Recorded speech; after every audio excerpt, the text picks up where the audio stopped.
Salam.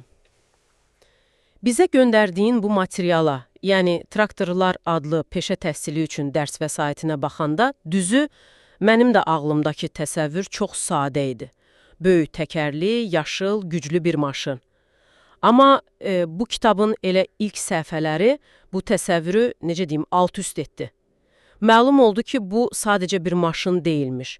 Bu, fərqli problemləri həll etmək üçün yaradılmış mürəkkəb bir alətlər ailəsidir. Odur ki, gəlin bugün bu texniki kitabın səhifələrini birlikdə vərəqləyək və onun ən vacib məqamlarını üzə çıxaraq. Bu çox yaxşı başlanğıçdır, çünki həqiqətən də traktorun xarici görünüşü aldadıcı ola bilər. Onun içindəki hər bir mexanizm, hər bir dişli çarx əslində 100 ildən çox davam edən bir mühəndislik təkamülünün nəticəsidir.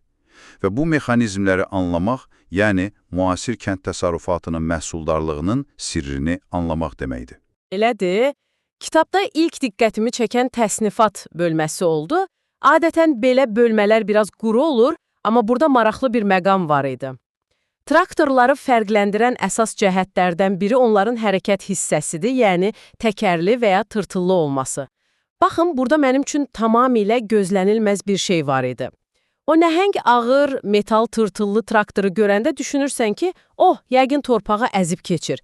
Hə, ilk təəssürat budur. Amma kitab göstərir ki, onun çəkisi o qədər böyük bir sahəyə yayılır ki, torpağa göstərdiyi təzyiq əslində sizin öz ayağınızın təzyiqindən daha azdır. Bir düşünün, bu nəhəng maşın torpaqla sizdən daha yumşaq davranır. Və bu sadəcə maraqlı bir fakt deyil. Bu birbaşa fermerin cibindəki pul deməkdir. Torpağın daha az sıxılması nə deməkdir? Köklərin daha yaxşı inkişafı, suyun daha yaxşı hopması və nəticədə daha bol məhsul. Yəni bu tək dizayn seçimi birbaşa təsərrüfatın gəlirliliyinə təsir edir. Adi bir texniki detalın arxasında böyük iqtisadi məntiq dayanır. Anladım. Deməli, seçim sadəcə görünüşə görə deyil.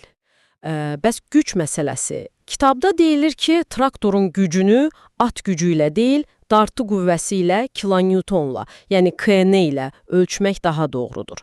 Yaxşı, məsələn, 14 kilonewton göstəricisi real həyatda, palçıqlı bir tarlada nə deməkdir? Bu rəqam bizə nəyi deyir? Baxın, bunu belə təsəvvür etmək olar. 14 kilonewton təxminən 1,4 tonluq bir yükü şaquli olaraq yuxarı qaldırmaq üçün lazım olan qüvvədir. Düz yerdə isə bu o deməkdir ki, həmən traktor bir neçə tonluq ağır bir kotanı, belə deyək də, sıx, bərk torpaqda heç əziyyət çəkmədən çəkə bilər. Bu, mühərrikin at gücündən daha dürüst bir göstəricidir, çünki traktorun real iş qabiliyyətini göstərir. Aydındır. Deməli, hər iş üçün öz traktoru var. Yaxşı, bəs onların hamısında ortaq olan nədir? Gəlin boyanı, təkərləri kənara qoyub, maşının özünə, onun anatomiyasına baxaq. Kitab bunu bir neçə əsas sistemə bölür və hər şey maşının ürəyindən, mühərrikdən başlayır. Amma gücü mühərrikdən yerə necə ötürmək olar? Bax, burada transmissiya deyilən bir sistem dövrəyə girir. İlk element də ilişmə muftası, yəni mufta. Mən bunu avtomobildən bilirəm, amma o boyda traktorun fırlanma anına, o nəhəng gücü adi bir mufta necə idarə edir? Bu sadəcə avtomobildəkinin böyük versiyasıdır, yoxsa tam fərqlidir? Prinsip eynidir. Amma mühəndislik həlli əlbəttə qat-qat möhkəmdir. Buradakı materiallar, dizayn, hamısı o nəhəng qüvvəyə tab gətirmək üçün hesablanıb. Muftanın əsas işi mühərrikin gücünü bir anlıq kəsməkdir. Yəni, sürücüyə ötürmələr qutusundakı dişli çarxları təhlükəsiz şəkildə dəyişməyə imkan verməkdir. Əks halda o fırlanan metal hissələri bir-birinə keçirmək qeyri-mümkün olardı. Muftadan sonra güc ötürmələr qutusuna gedir, sürəti və istiqaməti dəyişir. Və nəhayət, gücün təkərlərə çatdığı son mərhələyə gəlirik. Aparan körpü və diferensial. Kitabda bu diferensial haqqında ayrıca danışılır. Görünür, bu elə-belə bir hissə deyil. Qətiyyən, diferensial həqiqətən də mexanikanın kiçik bir möcüzəsidir. Təsəvvür edin ki, traktor dönür. Döngənin iç tərəfindəki təkər daha qısa bir yol gedir, çöl tərəfdəki təkər isə daha uzun bir yol. Əgər hər iki təkər eyni oxa bərk bağlansaydı və eyni sürətlə fırlansaydı, təkərlərdən biri mütləq sürüşməli olacaqdı. Bəli, tamamilə doğru. Bu, həm idarə etməni çətinləşdirər, həm də təkərləri tez yeyərdi. Diferensial isə bir təkərin digərindən daha sürətli fırlanmasına imkan yaradır. Dönməni çox rəvan edir. Bu, həqiqətən də ağıllı bir həldir. Amma sonra kitab bu dizaynın böyük bir zəifliyini də ortaya qoyur, elə deyilmi? Məşhur bir təkər palçıqda problemi. Bəli, bəli. Bu, həmən möcüzənin əks tərəfidir. Diferensialın iş prinsipi gücü ən az müqavimət olan yerə ötürməkdir. Bir təkər palçığa və ya buza düşüb boş fırlanmağa başlayanda, diferensial bütün gücü məhz həmin boş fırlanan təkərə göndərir. Nəticə, bərk yerdəki təkər tərpənmir, palçıqdakı təkər isə var gücü ilə yerində fırlanır və traktor ilişib qalır. Bəs bunun həlli nədir? Həlli diferensialın blokirovkası funksiyasıdır. Sürücü bir düyməni basır və diferensial müvəqqəti olaraq, necə deyim, sıradan çıxır. Hər iki təkər eyni oxa bərkidilmiş kimi eyni sürətlə və eyni güclə fırlanmağa başlayır. Bu, traktorun kobud güc rejimidir. Bütün incəliklər kənara qoyulur və yeganə əmr bu olur. Nə olursa olsun, təkərləri fırlat. Bu, ilişib qalmış maşını yerindən tərpətməyin mexaniki yoludur. Deməli, traktor hərəkət edir, dönə bilir. İndi gələk bu nəhəngi idarə etməyə. Kitabda hidravlik sükan gücləndiricilərindən bəhs edilir. Yəqin ki, belə bir sistem olmadan o boyda təkərləri döndərmək ciddi bir fiziki məşq olardı. Həm də necə? Köhnə traktorlarda sürücülər bütün gün ərzində sözün əsli mənasında dəmir ilə güləşirdilər. Hidrogücləndirici isə hidravlik mayenin təzyiqindən istifadə edir və bu işin böyük hissəsini sürücünün əvəzinə görür. Bu təkcə rahatlıq deyil, həm də dəqiqliyi və təhlükəsizliyi artırır. Sürücü daha az yorulur, işinə daha yaxşı fokuslana bilir. Aydındır. Amma traktorun əsas işi sadəcə gəzmək deyil, hər hansı bir aləti işlətməkdir. Və burada kitabda hidravlik asma sistemi deyilən bir şeydən danışılır. Traktorun arxasındakı o mürəkkəb qollara bənzəyən mexanizm yəqin ki budur. Bəli, odur. Və bu sistem olmasaydı, müasir kənd təsərrüfatı da olmazdı.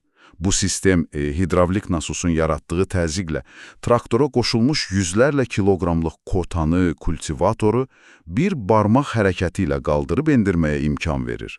Sürücü tarlanın sonuna çatanda bir düymə ilə kotanı qaldırır, rahatca dönür və yenidən aşağı salıb işinə davam edir. Bu hidravlik sistem güclü olduğu qədər də mürəkkəb səslənir. Sizin göndərdiyiniz kitabda çox bəyəndiyim problemlərin həlli cədvəlləri var. Orada yazılana görə, bu güclü sistemin sıradan çıxmasının ən çox rast gəlinən səbəbi nə olur? Cavab, demək olar ki, gülməli dərəcədə sadədir. Kitabdakı cədvələ görə, asma avadanlığın qalxmamasının bir nömrəli səbəbi hidravlik sistemdə yağın az olmasıdır.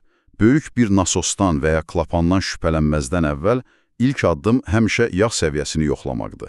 Bu, belə deyək də, texnikanın cihazı cəriyana qoşmusanmı sualıdır. Çox maraqlıdır. Deməli, traktor həm çəkir, həm də qaldırır. Amma bu da hamısı deyil. Kitabda güc vermə valı və ya ingiliscə qısaltması ilə PTO deyilən bir şeydən bəhs edilir. Bax, bu, məncə oyunu tamamilə dəyişən bir xüsusiyyətdir. Tamamilə. Bu, traktoru sadəcə dartan maşın olmaqdan çıxarır, onu səyyar bir elektrik stansiyonuna çevirən bir mexanizmdir. Gücvermə valı mühərrikin fırlanma hərəkətini birbaşa olaraq qoşulmuş avadanlığa ötürür. Məsələn, ot biçəninin fırlanan bıçaqları və ya dərman sepənin nasosu öz mühərrikləri ilə deyil, birbaşa traktorun mühərrikinin gücü ilə işləyir. Yəni, traktor təkcə avadanlığı tarlada gezdirmiyor, həm də onu aktiv şəkildə işlədir. Hətta yerində duraraq su nasosu işlədə bilir. Bax, bu, onun universallığını tamamilə yeni bir səviyyəyə qaldırır.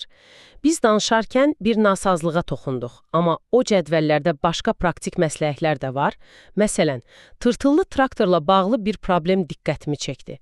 Deyir ki, əgər traktor düz gedərkən bir tərəfə çəkirsə, bunun səbəbi nə ola bilər? Cədvələ görə ən çox ehtimal olunan səbəb tırtılların gərginliyinin eyni olmamasıdır.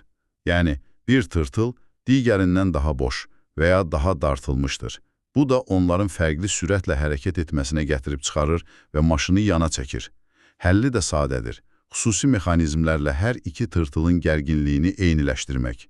Bu da göstərir ki, yaxşı bir mexanik təkcə mühərriki təmir etmir, həm də bu cür incə tənzimləmələri bilir. Beləliklə, biz bugün bu texniki vəsaitin, belə deyək, dərinliklərinə baş vurduq. traktorların sadəcə təkər və mühərrikdən ibarət olmadığını, onların fərqli işlər üçün necə ixtisaslaşdığını gördük. Gücün mühərrikdən torpağa necə ötürüldüyünü, mufta, ötürmələr qutusu və diferensialın o ağıllı mexanizmini anladıq və nəhayət traktorun sadəcə bir nəqliyyat vasitəsi deyil, hidravlik sistemi və güc vermə valı sayəsində əsil bir İsveç bıçağı olduğunu öyrəndik. Dəri, biz bugün traktorun mexaniki ürəyini və damarlarını təhlil etdik. Amma gəlin, söhbətimizi gələcəyə bir pəncərə açaraq bitirək. Sizin üçün bir düşüncə toxumu əkmək istəyirəm. Bəs gələcəyin traktoru necə olacaq?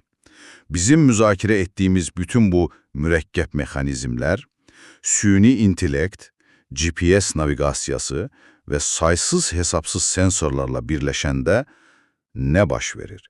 Artıq bu elmi fantastika deyil, sükan arxasında heç kim olmadan, torpağın nəmini, tərkibini real vaxtda analiz edən Və lazımi dərinlikdə şum aparan, gübrəni yalnız ehtiyac olan nöqtəyə səpən traktorlar artıq bir reallıqdır.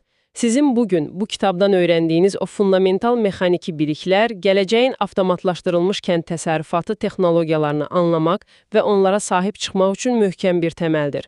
Çünki mexanikanı bilmədən rəqəmsal inqilabı tam anlamaq mümkün deyil.